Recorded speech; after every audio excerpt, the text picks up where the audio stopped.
One of those homes is right here behind me on McCray Street, absolutely destroyed by flames, and it's all because of a space heater. It happened at about 8:30 right here near the Kinston drag strip. If we actually pan the camera over, you can see the plane and how much damage it did sustain. Students won't need a vaccine card to come back to campus, but they will need a mask. We've seen lots of people driving by, kind of perusing, looking to see if they can get their gas, but I'm going to walk you over here. If you look across the street, there is a long line at the Sheets, and we are riding in style. We're the only people on the trolley right now, but having a nice fun little test drive. It's called the Emerald Express, and it's the latest way to get around uptown Greenville. As I am saying that, the sun is starting to come out a little bit and we aren't seeing as much rain, but something that has been pretty much constant is this wind. I know you can probably see my hair flipping. It's trying to take my hat off a little bit here. Students say they're excited to be back and have more in-person classes, but the fast-spreading Omicron variant is on a lot of people's minds. State health officials say they're finding COVID cases tied to the Omicron variant in hospitals across North Carolina. They expect this new variant to cause record numbers of new cases in a matter of weeks. Our Capitol reporter Michael Highland is live in Raleigh. Michael, the governor is saying don't waste any time getting the booster shot. Birthday parties are always a fun time to gather with friends and family. But when you turn 103, it's an even better time to celebrate a life well lived. One teenager is dead and 4 others injured after an early morning crash in Morrisville. You know what they say about North Carolina weather? If you don't like it at the beginning of the week, just wait until the end of the week and it'll be something different. About 300 employees were working at the time. QVC officials thought all workers got out of the building, but a family says their relative working when the blaze broke out is dead. Multiple tornadoes are leaving a path of death and destruction across Kentucky and at least 4 other states. Walking for 50 days and 1,200 miles sounds daunting, but what about doing it barefoot? One father is doing just that for his daughter. Couldn't even fathom her being taken like that, and for nobody not to stop that did it. You just need to turn yourself in. Nobody should be killed in the street like that. Questions. What's going on, or who did it, or was it an accident, or was it on purpose? That's what one family in Kinston is left with after a deadly Saturday morning hit and run. My baby didn't deserve that at all. She had a big heart. It happened just after 2 o'clock at the intersection of Dr. Martin Luther King Jr. Boulevard and Thompson Street. Officers found a woman lying in the road who had been hit by a car. The family is identifying her as Mahogany Flowers. My sister was a very loving person. She has a big heart, and if she wanted to, she could brighten up any room that she stepped in. Flowers leaves behind many loving relatives, including a daughter. She had the prettiest eyes that I ever seen in my life. And I'm going to miss that the most about her, because when she looked at me, I just knew she loved me so much. Trust in God, trust in God. And pray and defy the person who did this to my cousin. The scene is quiet now. All that remains is a memorial of flowers and balloons and the hope that justice will be served. I just want everyone to know that my mom did not deserve this at all. And whoever did this, to please come forward, because it might have been an accident. We don't know, but we just need closure. Somebody asked me, why so much? Well, why is Andrew Brown dead today? It's been 85 days since Andrew Brown Jr.'s death. God sees everything. What's right is right, and what's wrong is wrong, and this situation was definitely wrong. 85 days of grieving for the Brown family. We're a large family. Andrew Jr. was a big part of that family. 85 days of marching through the streets of Elizabeth City, chanting in unison. 85 days later, a team of attorneys announced they are filing a federal lawsuit against the deputies involved in the raid that led to Brown's death and the sheriffs for Pasquotank and Dare counties. We believe that finally Andrew Brown can get justice, because he did not get justice in life, and so far he hasn't even gotten justice in death. We're not just here to file a lawsuit on the behalf of the Brown family. We filed a lawsuit for anybody who have suffered injustice on behalf of this sheriff's office. Attorneys say the deputies' actions were unconstitutional. They specifically cite the Tennessee versus Garner case. The Supreme Court held that under the Fourth Amendment, if an officer is pursuing a suspect trying to leave the scene, that officer cannot use deadly force to prevent escape unless he or she believes the suspect poses a significant threat to officers. Attorneys ended Wednesday's announcement by repeating this chant. Truth. Transparency. Accountability. That's all we've ever wanted. And that's what we demand. I'm mainly thankful for God that has allowed me this second chance, and I plan to use it. Cindy Buck has been in the ICU at Carolina East Medical Center since September 4th. I was brought here by ambulance, and that's the last thing I remember up to about 10 days ago. Doctors placed Buck on a ventilator just 4 days later, and she stayed on that ventilator until October 9th. We gotta make it all the way down the hallway now. Flash forward to Thursday. Hospital staff lined the hallways to celebrate Buck's move from the ICU to the rehab center.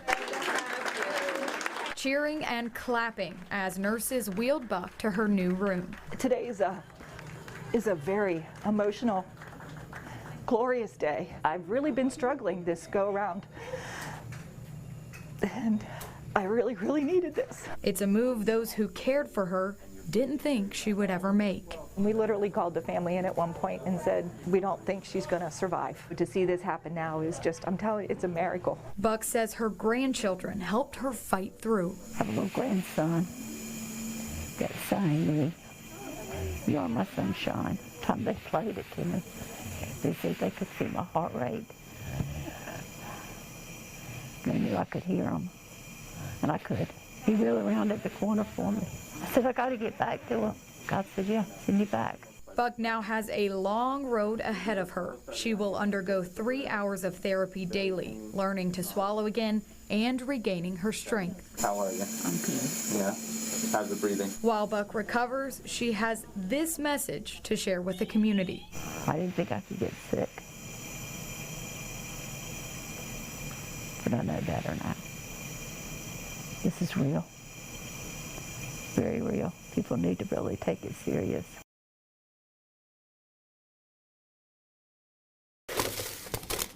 They're really top of the market, and they've really come a long way. I've been doing this is my 27th year.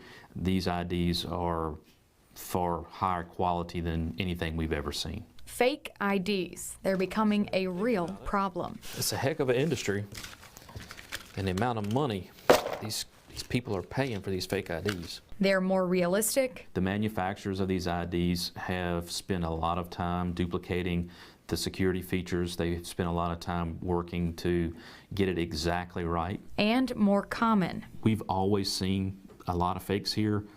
The problem is we're seeing a lot more. Alcohol law enforcement special agents seized 212 fake IDs in the Greenville district alone during the 2020-2021 fiscal year. We rank #1 with the most fraudulent identifications seized out of all the other ALE districts. And we're #1 in the most fraudulent identification arrest in the state, and that number is by almost double. So our numbers far exceed a lot of the other districts' numbers. Eric Swain is the special agent in charge of the Greenville district. Swain says 71% of the fakes taken last year came out of our area. Along with seeing that many more fake IDs, we've also started to see an uptick in fatalities. We've seen accidents involving underage drivers that have left some of these businesses uptown where alcohol was consumed on a fake ID, and these young folks were tragically killed in an accident. The thing about fake IDs, they take real lives. Many times we're sitting in the living room with a parent and they're wanting to know why their child had to die that way. Why did my child have to die on the side of the road in a vehicle accident? Talking about fatalities related to Uptown. How many of those have we seen recently? Since April, we've had 2. April of 2021? 2021, yes. We've had 2. One is as recent as within a month ago. and we were able to track it back to fake ID use. So how can we prevent this? We want to be able to use the information that we've garnered from our work and from all the things that we've done and share it with the retail industry, the retail ABC industry, so that we're getting the information to the people that are the front line, the ones that are selling alcohol on a daily basis, the ones that are seeing the IDs. Training. Swain says there are some easy ways for bouncers to spot fake IDs. If it's issued in North Carolina, it has 4 or 5 zeros at the beginning. So if you see an ID like this one that begins with a 3, then we know that we know it's fake. But some irregularities require a magnifying glass to see. Each North Carolina ID has a tiny security feature in 2 places. It is your first initial, your last initial, and your year of birth. You take the ID and you check it. I can see this says NC9, which this guy's first name begins with an N and a C, but then it's 9, and then you can't read the rest. So you could tell pretty easy that it's fake. Why do you think a lot of bars already aren't doing these things? Some of the clubs that are around, specifically around universities, it's a very long line of individuals waiting to get in. So a lot of times, it can be considered time consuming. That it would take too much time to go through and physically look at each ID with a magnifying glass. What's the motivation for them to want to cut out these fake IDs? Public safety.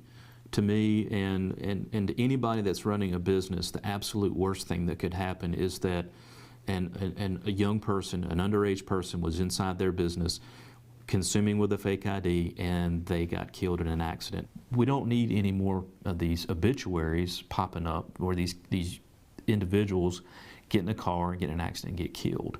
It's terribly tragic, and a lot of times, unfortunately, people don't realize that until it hits close to home. There wasn't ever time to really recover from last year, so just not having that time to relax and chill before coming back into it, and it's been a lot. I mean, it's great, but it's been a lot. Teachers across the country have been working non-stop since the pandemic began. You will have until October 1st to turn it in. Jessica Denton is an 8th grade English teacher at E.B. Aycock Middle School, preparing students 2 best pieces of evidence to enter high school. Some of them haven't been in the building since March of their 6th grade year. And that's a huge jump to go from 6th grade to 8th grade. Denton is finally able to interact with her students face to face, but the return to in-person learning brings new challenges. A lot of our students are struggling with that social aspect because there's a lot of maturing that happens between 6th grade and 8th grade. And when you aren't here to interact with each other, that doesn't happen as quickly. The teacher wants people to understand she doesn't just have to focus on her students' education. I have students that are from a 2-parent household and some that have parents they've never met. I have students that are from financially stable homes, and I have students that don't know where their next meal is coming from. She also worries about what's going on outside of the classroom. I think people forget that it's not just the kids come in, you give a lesson, and then they leave. You have to take into account all of those things. While COVID has changed the world of education, it's made teaching harder. It's made this job harder, but I still love it. I love being able to come to work and be with my students. It hasn't changed the passion teachers like Denton have. In Greenville, Caroline Bowyer, 9 on your side. We read in scripture and in different stories people that have gone through tragedy and loss, and you have a tendency to ask God, why is this happening? It's a question running through many people's minds as we continue grappling with a virus that's killed millions across the world. If we're honest, we've all felt the need to ask that. In some ways, I feel like it has strengthened my faith. But many times for faith to grow stronger, it has to be tested. Some people are saying, well, I don't need to wear my mask because God's going to protect me. If I pray, God's going to hear my prayer and take care of me. And I did think for a moment, is my faith not strong enough that I can just go out there and not wear my mask. Brenda Harris and Mary Martin are clinical chaplains at Carolina East Medical Center. Whether you're a Christian or a Muslim or a Buddhist or whatever, that my role is not to try to persuade you to be something that you're not. Their job is to provide support to patients and their families, as well as hospital staff. God, we pray that you would continue to bless this hospital to be of service in eastern North Carolina. It's been heavy. It's been a really heavy 18 months. You would walk down the halls and it would be deathly quiet.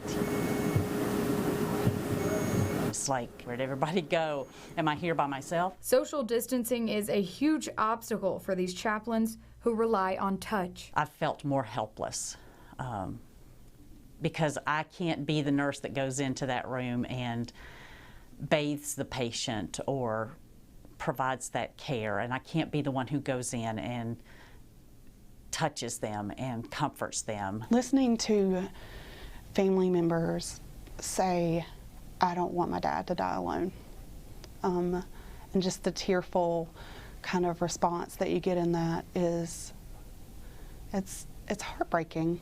And being able to find ways to offer support to someone when you can't touch them. As these chaplains know all too well, God didn't promise days without pain, and that pain is being felt by more than just patients. It's wearing on the medical staff as well. Blessed are the shoulders that carry the weight of life and death. Blessed are the feet that are aching from standing at bedside and running between rooms. So Harris and Martin started the blessing of the hands. In so much that Kathleen gives, God, I pray that you will also allow her to receive. Anointing nurses' hands with oil and saying a prayer. Our nursing staff are using their hands to care for patients, and quite frankly, the last person to ever touch a COVID patient before they die will be usually a nurse. You don't know how much I needed that.